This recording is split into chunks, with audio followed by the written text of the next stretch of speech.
a camera feature you might be unfamiliar with? Let's check it out. So I found myself at a friend's football game. I had my G80, my Viltrox EF-M2 adapter, and my Sigma 18-35. That combo gives me about a 50mm full frame equivalent field of view when zoomed all the way in. Not really ideal for sports, is it? I turned on Tele Converter and voila! I have a 100mm full frame equivalent field of view. Still not ideal for shooting sports, but it's a lot more workable. So let's check out the results.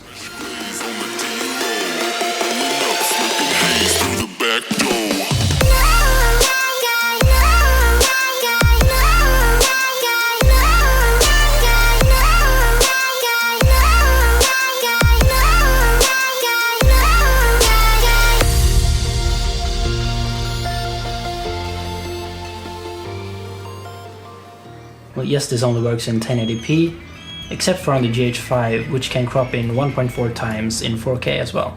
But since I was shooting at 60p to be able to slow it down in post, I was limited to 1080p anyway. You won't really be losing any quality when using this feature, because it doesn't zoom into your footage. What it does is it uses a smaller portion of your sensor to achieve a bigger crop.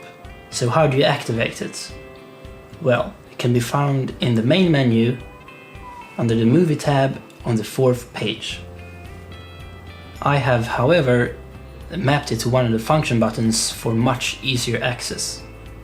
This can be done under the custom range tab on the 7th page. Go to function button set, setting in record mode, and I chose function button 11, but that's up to you. And then at the 9th page, select Tele Converter.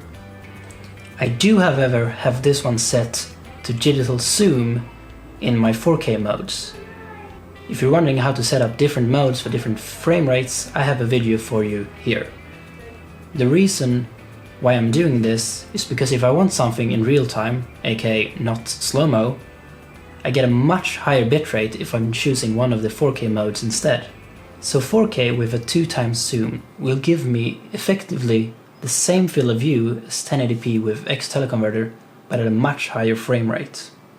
You might be thinking, why not just shoot 4K and crop it later in post? That is also an option, but then you're getting 100 megabits per second for the full 4K, and then you're cropping into using only 25% of it. But if you're doing this, the cropping in camera, you're still getting 100 megabits per second. I hope the video was helpful. Like the video if you liked it, subscribe if you want to see some more, and I'll see you next time.